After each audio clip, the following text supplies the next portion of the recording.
Thank you, sir. I now recognize Representative Ryan Mackenzie. The gentleman from Pennsylvania, Mr. Mackenzie, is one of our newest members and comes to us from the Pennsylvania House of Representatives. Welcome.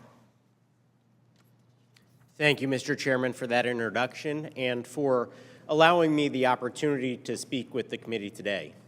In 2017, Congress and the President secured the passage of the Tax Cuts and Jobs Act, a piece of legislation that helped in many ways restore our competitiveness, grow our economy, and raise wages for working people. I'm here today to talk about what we can do to build on that and actually improve the standing for working families with new and expanded tax credits. Specifically, I'm proposing expanding 4 areas of relief that we can provide to working families. The first is expanding paid family and medical leave benefits for businesses that offer that to their employees. The second is expanding and actually creating a child care tax credit. Third is an expansion of a tax credit for children. And the fourth is the expansion of an adoption tax credit with an additional inclusion of a tax credit for IVF. Today, as we consider these extensions and the many components of the Tax Cuts and Jobs Act, which could help build on the foundation of a new era of prosperity in our country, we need to focus on working families. In the greater Lehigh Valley and across the country, we want to see more than just an extension or an expansion of the law.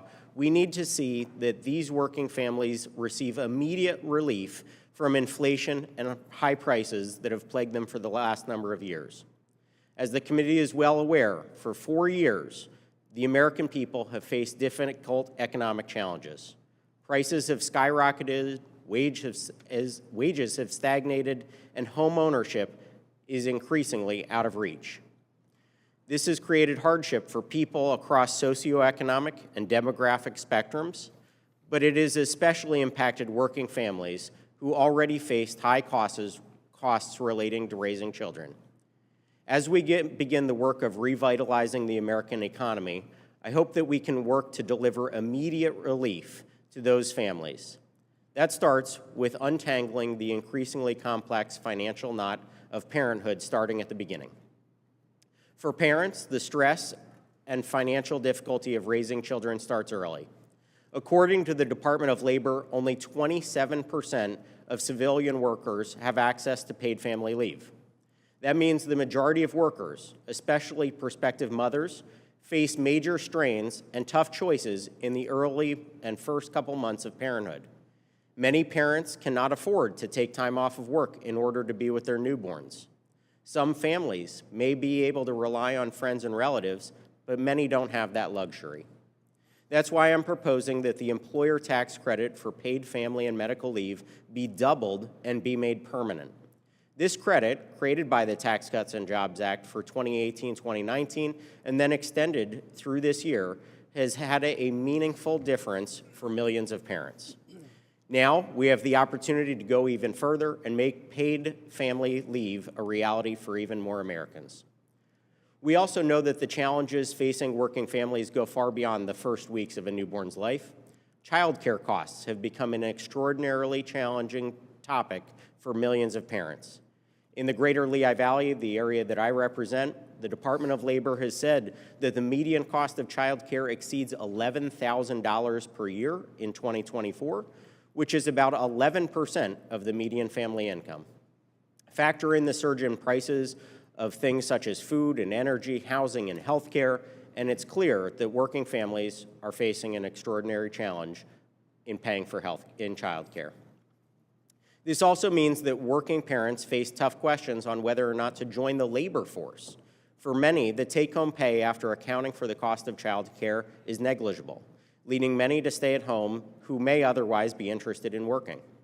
At a time when many employers say that they need workers, we don't want parents wrestling with the question of whether it makes more financial sense to work or stay at home. We can help solve this problem. We can support working families and revitalize the labor force by creating a child care tax credit. Such a credit provided to working parents of young children would help offset the enormous cost of childcare and reduce the growing financial burden on families at a time when they need help. And again, I'll say that the child tax credit, which has received a lot of attention, could certainly use expanding.